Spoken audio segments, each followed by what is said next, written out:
This has been an extremely popular car the last several months. And for good reason. They actually made it super fast out of the box. This is the MJX HyperGo 14th scale truggy. There's a few different versions and model numbers, but they also put different body styles on it. It really is extremely fast, but with one fatal flaw. It's just too narrow. And with all that speed and power that this thing punches, it tumbles further than it rolls in most cases. But we're gonna fix that. And we're gonna make it the way that it should have been from the factory. And we're not using hex extenders. It's a great time to do this too because it's broken. This really shouldn't be too expensive to do to yours, so I will list all the parts that I'm using down in the description so that you can do this yourself. And also, it does look like this should work on the 1/16th scale HyperGos as well. Also, you can win a brand new Arma Granite. The 3S BLX version, of course. Link to enter the prize competition in the description. Or you can scan this QR code. We're gonna start by removing all these ultra short control arms and shocks.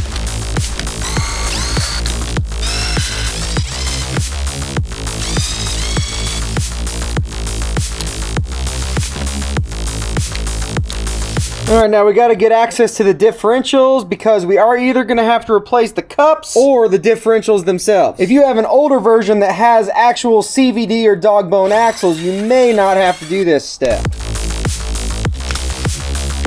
So this is the differential from an HBX 2995 or 2997A, and it looks like it'll swap right in. Probably higher grade metal too. Okay, so we're also gonna try to use the suspension arms and axles off of the 2997A. Much wider and very well known for durability. I already had a designated 2997A parts car, but I'm using some new parts as well. Now the lower hinge pin from the HyperGo will work, but it's a little bit sloppy, so I don't recommend it. The one from the 2997 is 3 millimeters, while the originals are 2.5. So we're gonna have to drill the holes out in the chassis right here, drill the holes out on this rear hinge pin brace, and we'll probably have to shorten these a little bit. Now I don't have a 3 millimeter drill bit because America, but I've got a 1/8.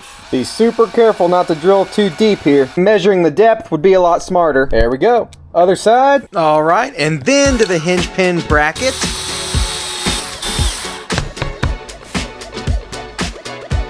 All right, we've got about that much space we got to trim off of both hinge pins. Let's do this.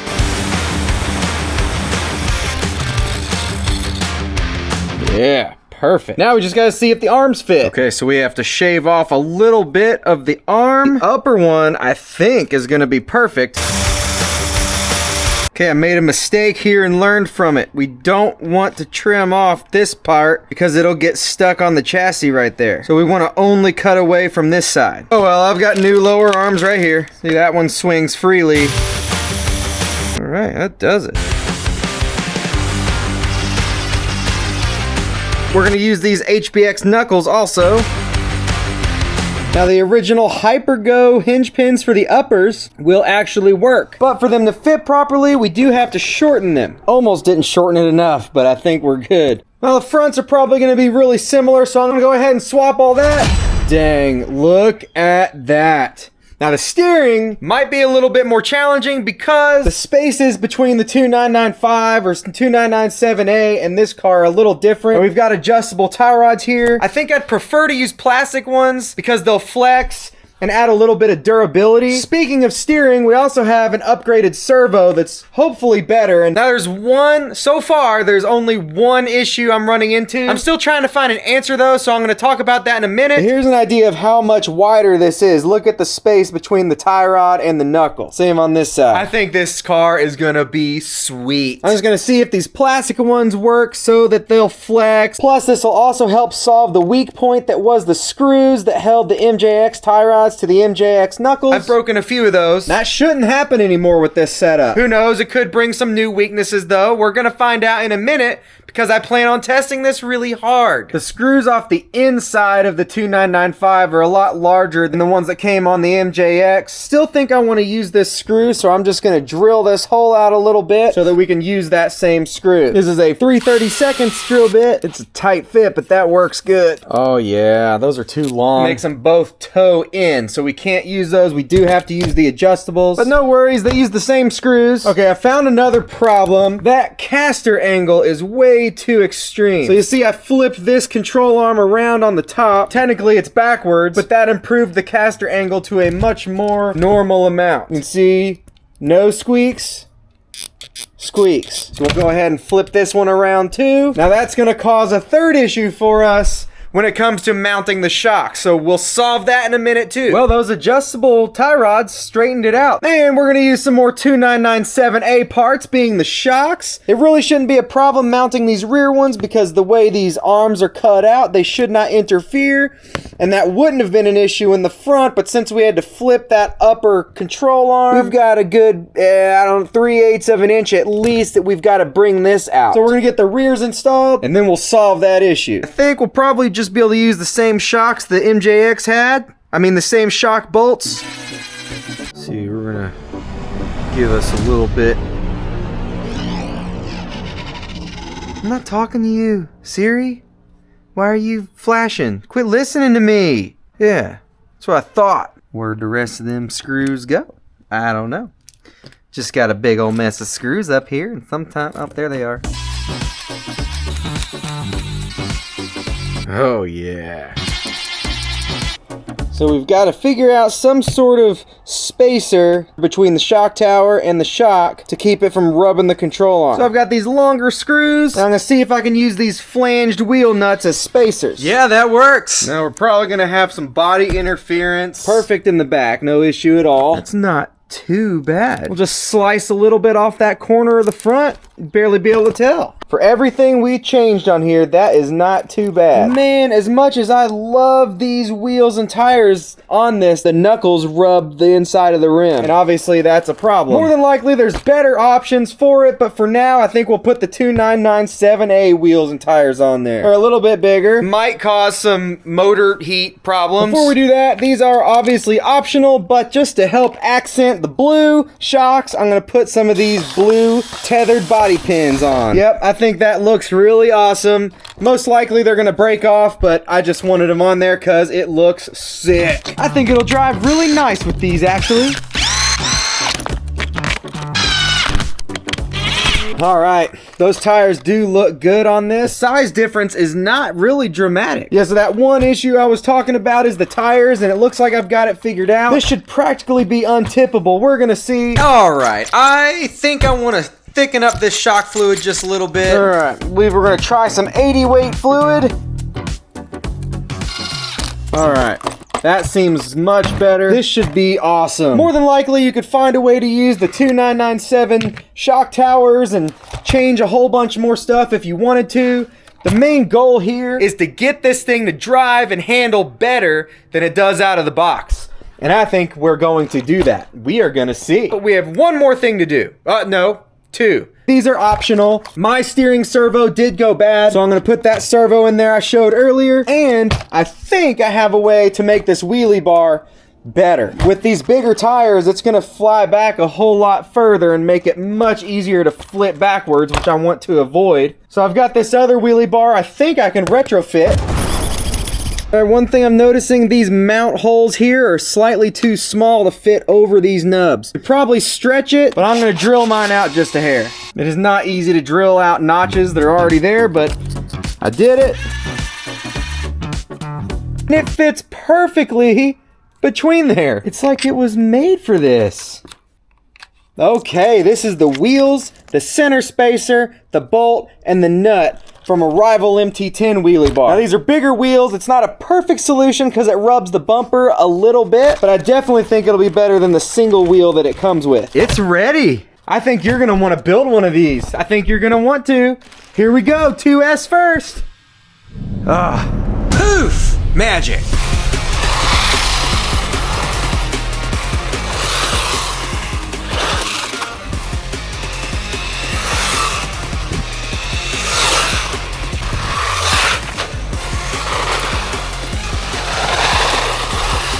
This thing couldn't flip over if it wanted to.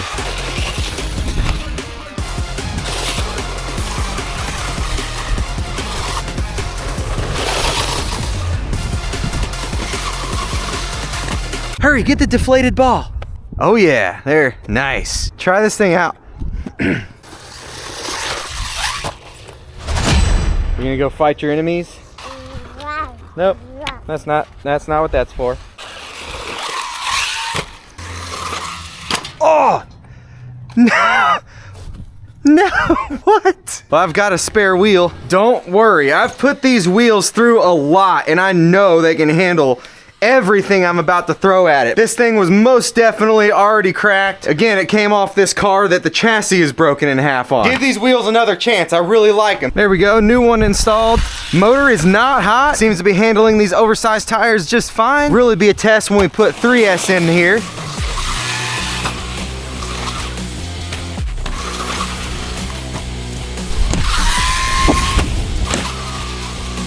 All right, we all know that these trucks really shine on 3S. ESC is already in 3S mode. This is really awesome. Drives so nice, handles so nice. Now I wanna see if it can still stunt well in the air with a 3S battery. Oh, and look, I put a zip tie around the bumper and the wing to pull the bumper away from the wheelie bar wheels, so now they spin freely. All right, 3S stock HyperGo battery installed. This thing's really gonna wake up now. Wait. I thought it was in 3S mode. Huh. For some reason it was in 2S mode. Now it's in 3S mode. Oh, that was a horrible landing.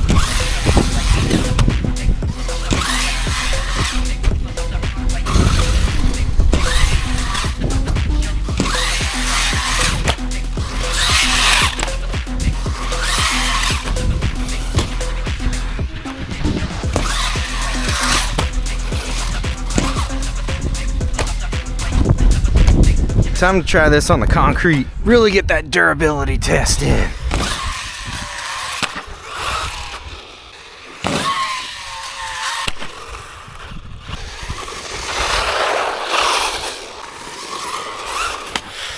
Ooh, not what I meant to do. Let's work on that aim a little bit here.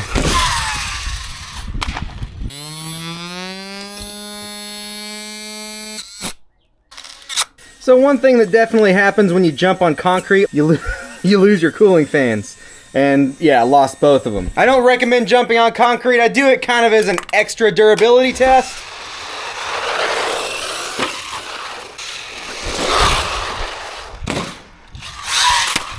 Well, the concrete killed it. We'll talk about that in a second. What a world of difference this made. 10 times more fun than it used to be. Because now you can actually control the power that this is able to put to the ground. Now, quick side note, if you didn't know, I recently did this similar process to an HBX vehicle. And really, I think whether you have a 14th or a 16th scale HyperGo, either one of these systems would work. And being that the 16th scale HyperGo here is a little bit more similar to the HBX, that might be the better way to go for this car. But I do think that this 2997A hybrid is the best bet for the 14th scales. Now I want to argue that this suspension setup is actually more durable than the way this car comes. The reason is the HyperGo plastics are pretty stiff and brittle. And we've got the thicker hinge pins in there now. Look at that.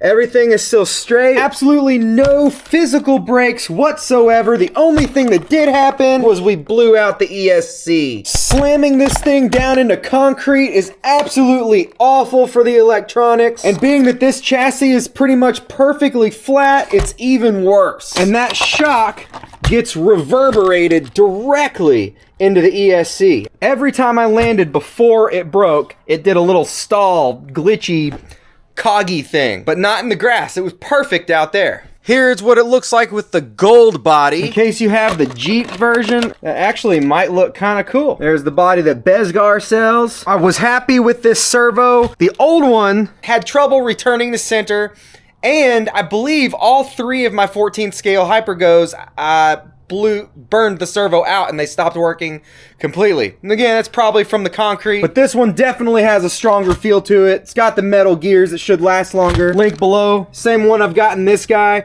Now, as far as which one of these I like more, I actually think I like this one more. I feel like this one still handled a little bit better than this guy did. Well, probably a big part of why this one handles better is because I used a Dumbo RC radio with a gyro on it, which is all certainly superior to the stock HyperGo transmitter. This one does seem a little bit crazier, more psychotic, even though they're geared exactly the same. They have the same differentials, the same spur gears, same pinion gears. It has a different ESC, but it's got the same motor. Anyway, definitely check this build out too if you haven't seen it yet. I'll link those videos in the description.